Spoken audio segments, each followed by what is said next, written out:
Hi friends, welcome back to the channel. Today, on this pretty gloomy day, I apologize in advance for the lighting, but if we wait for bright and sunny days this time of year, we'll never get anything accomplished. I'm going to take you through our grocery store and do a little work in some of the beds just to get up some weeds, stuff like that. And I'm actually going to tell you what started our homesteading journey.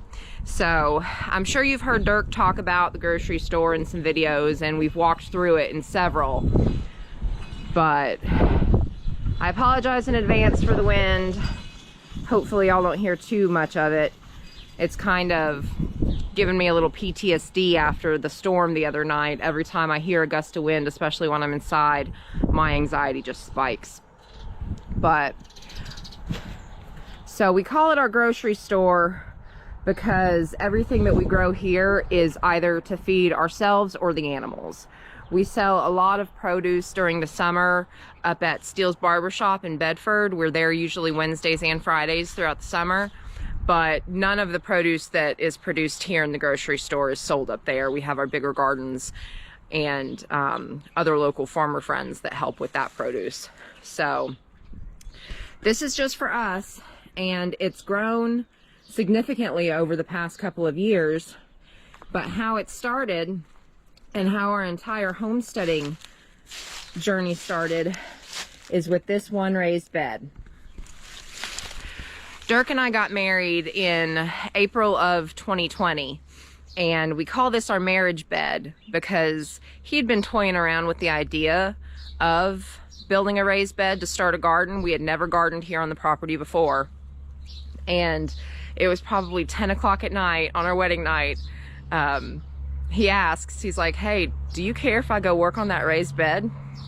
I said, "No, absolutely not." So we came out here and he built this raised bed, the very first raised bed on this property, on our wedding night. And that's how it all started. It was kind of our gateway bed, so to speak, into the grocery store and into our dreams of creating the bigger gardens and so on and so forth. So that bed started it all. From there, it didn't take too long for us to build what is half strawberry bed. And then on this side last year was my herb garden.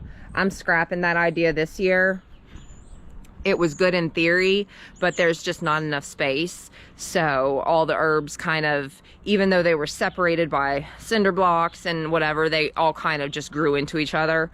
So I'm gonna be probably using large buckets, standalone buckets for my herb garden this year, so that they have their own space, but don't take over each other and mix flavors and everything like that. So it needs a lot of work. I need to dig up all the plants from last year, and as you can tell, we've got the purple dead nettle and a lot of creeping Charlie starting to grow in our strawberry bed, so I need to go ahead and get that picked out. This is one of Dirk's pride and joys. This is his garlic growing tub, and last year we did garlic and then half onions. And this garlic, you can see, is coming up. We planted this, I want to say he planted it in November of 22. So last year when we did it, or the year before when we did it, he had windows over it, creating a greenhouse effect. And he didn't do that this year. Since they are a cold weather crop, he just let it go, and they've done really well. And then this is pretty exciting. We added the window here to create the greenhouse effect for our asparagus. Check out that big asparagus stalk. Pretty soon we're gonna have to harvest it early just because it's gonna get too tall and touch the window. But we have several second year and third year asparagus popping up. It'll take a while for the seeds from the first year asparagus to start popping up, but Dirk was saying that in his Facebook memories, it popped up the other day that it was actually a month later last year. It was in April that we noticed our first asparagus popping up. So they are super early this year with all the crazy weather that we've had. But they're delicious and they're super easy to grow. It does take a couple years for them to get established before you can start harvesting them. but once they start growing, you'll have asparagus forever. So I highly encourage it if you enjoy asparagus. They're fantastic fresh. One of our friends had given us this big old tire that Dirk decided to make as another raised bed, and we pretty much just use this for lettuce and for radishes and everything. And when we put the lettuce in there, it's not for us, we grow it for the rabbits. They love munching on it as a tasty treat during the summer and everything. So that's typically what we do. We don't worry about having them separated or anything. We just throw a ton of seed in there and just let it go. And then as we pick through it, we'll plant more. So the rabbits tend to really enjoy it. And here, down here in this, I typically plant some flowers. I planted a bunch of rose moss last year and I really liked those. And then the year before that I did just a wildflower mix to try to bring in the bees and the butterflies and everything to the grocery store. And we've had a couple different things planted in the wedding bed. The first year we did tomatoes and they did really well. This bed is right under a street light, so it had light constantly during the day and at night. And I mean, these tomato plants got to be over 6 feet tall. It was wild. But last year we planted peppers there and they did really well. I'm not sure what Dirk's wanting to plant there this year. And then we have all of our standalone buckets. We did 2 of them were for my cherry tomato plants last year. Cherry tomato plants are extremely invasive, and we learned that the first year when we planted them in the bed with the other tomatoes. I had cherry tomatoes on one far side, 2 plants. I think 2 plants, it might have just been 1. Well, by the time it was all said and done, their branches and their suckers were reaching all the way across to the other side of the bed. So we realized that we needed to keep them separate. And my favorite cherry tomato is the Super Sweet 100. Love them. So I'll probably do in at least a couple more buckets of those this year. And then in one of the extra buckets, I got some sugar plant, the stevia plant. And y'all, if you have not tried that plant, it is delicious. I don't think I ever actually ended up bringing in any leaves to make for tea or to add with cooking, because I would just eat the leaves right off the plant. Delicious. So sweet.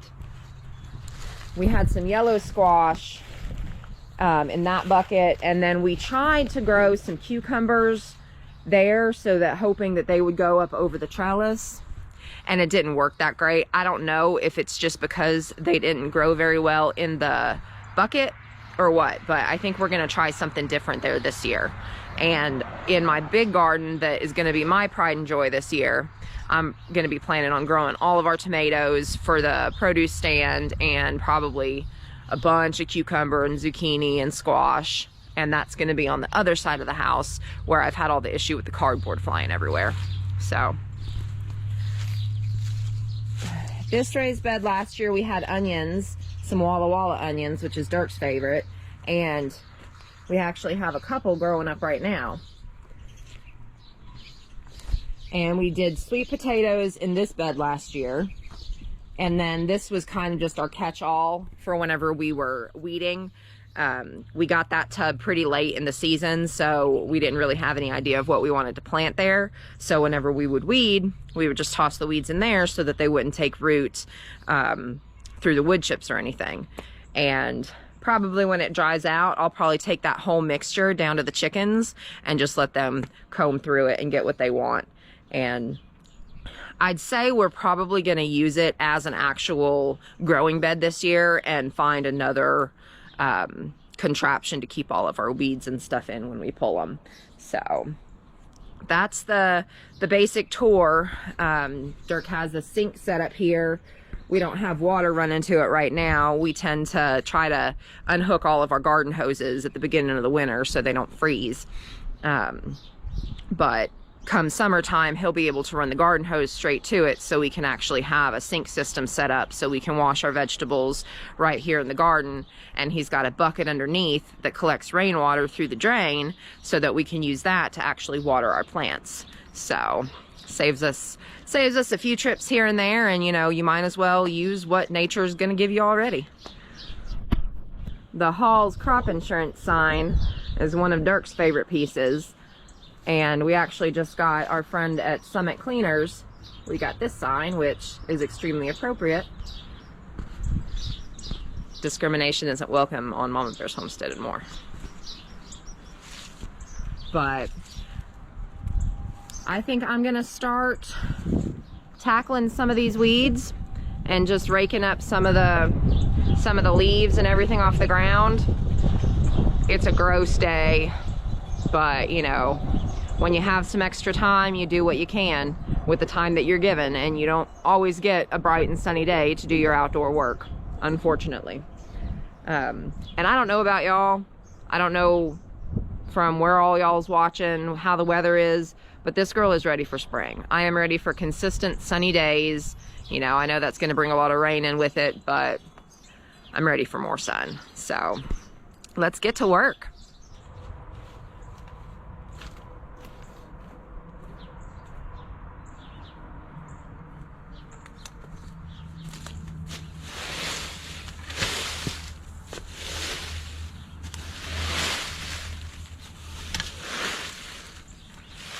We try to leave the leaves here on the ground as long as we can during the winter, just because it's really beneficial to bugs and worms and all sorts of those critters. So it's just getting to the point where I'm wanting to start doing work out here, and I need to see exactly the area that I have to work with and what all I need to do. So I'm getting to that point where I'm getting a little antsy for more cleanliness.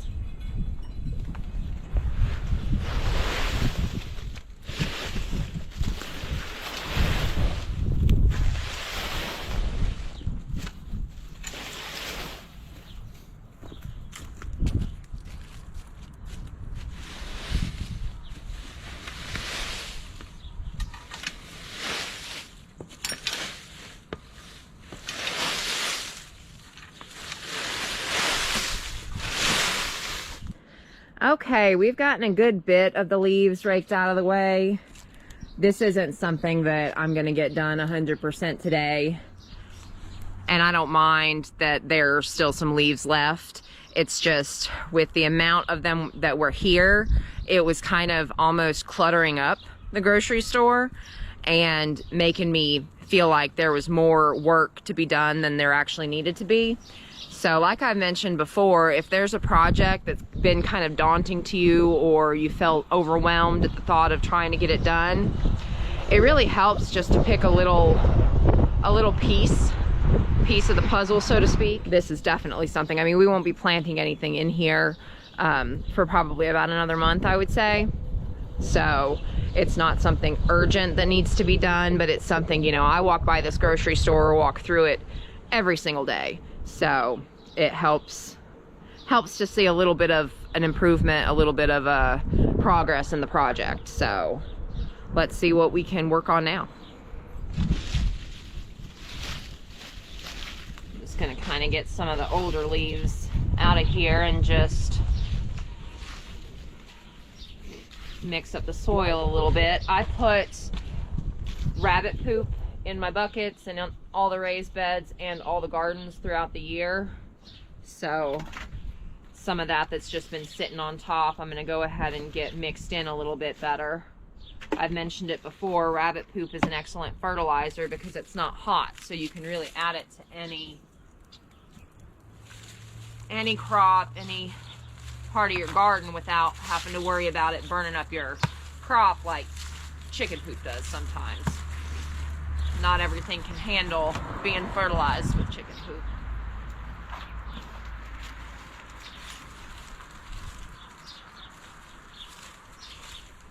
And I tell you what, this weather is just bonkers. I think it's starting to sleet a little bit.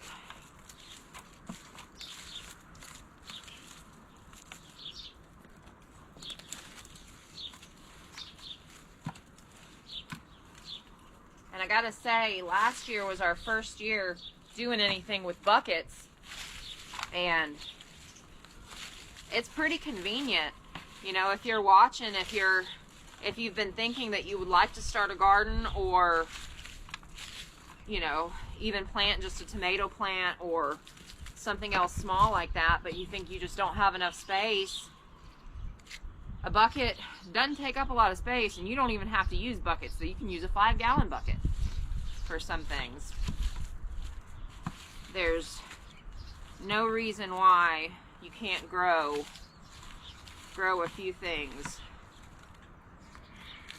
to make your meals a little tastier, a little bit more fresher. I tell you what, I was at the store the other day. I was craving a salad, and I made the mistake of buying cherry tomatoes from the store. I told Dirk, I said, don't ever let me do that again. If I think I want tomatoes for my salad, don't let me do it if they're not fresh. They had absolutely zero flavor and were very overpriced, you know, considering that they didn't have any flavor. So nothing beats fresh. That is a fact.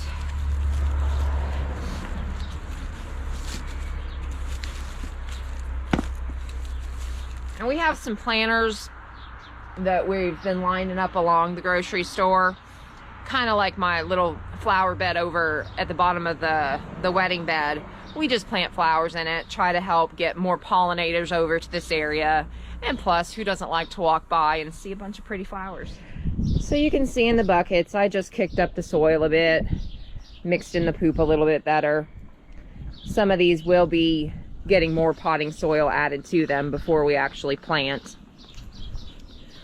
And I think that might be it for this project right now. I'm getting a little chilly and I couldn't find any good thin gloves. Usually I love getting my hands in the soil and everything, but the high today is 40, so it's a little chilly out here. And my hands are already getting a little cold without digging them into the soil. But I hope you've enjoyed your tour through the grocery store and working with me a little bit today. There'll be several more videos shot in here about our progress this summer and everything, and what we decide to plant where, since the strawberries are pretty much the only thing. The strawberries, the garlic, and the asparagus are the only things that are set to where we're growing them right now. So it'll be fun to see what we can do. And if y'all have any herb gardens, all y'all out there that grow herb gardens, y'all,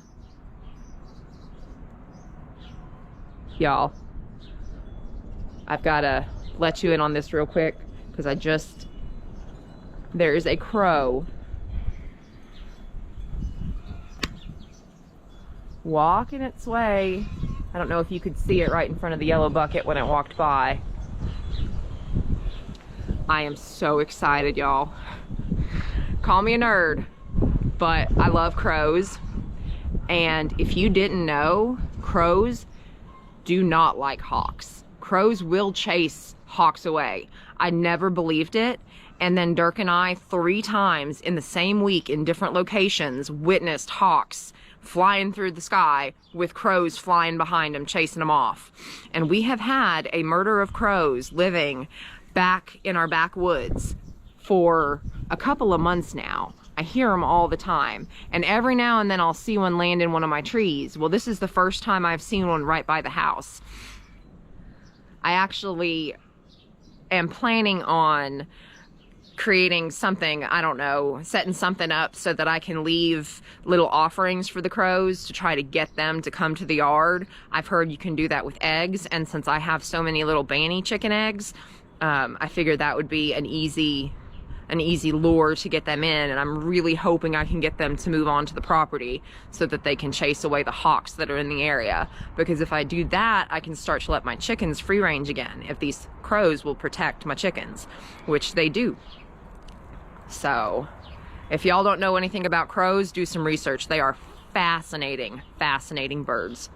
But he just interrupted my entire video there, but it was completely worth it because it just blew my mind. Sorry, I'll get to raw and real here on Mama Bear's Homestead and More. You get to witness me nerd out, geek out over a crow. All right, I had to move on to the porch here because it is sleeting just a little bit. Love Indiana weather. Can't say it enough. But I regained my train of thought from earlier. If any of y'all watching have your own herb gardens and have made videos about it or have any tips, let me know. Do you find that they work better in buckets, or if you have them in a raised bed setup, how do you separate the plants so that they don't just invasively crowd one another, or is it just a matter of keeping them pruned and trimmed? I'm up to any suggestions. It'll be probably about a month or so before I really think about what I want to do with that. So if you have any suggestions, let me know. And stay tuned. Hopefully next time I'm shooting around here, hopefully we'll have some crow friends that I can introduce you to. But until next time, friends, keep on keeping on.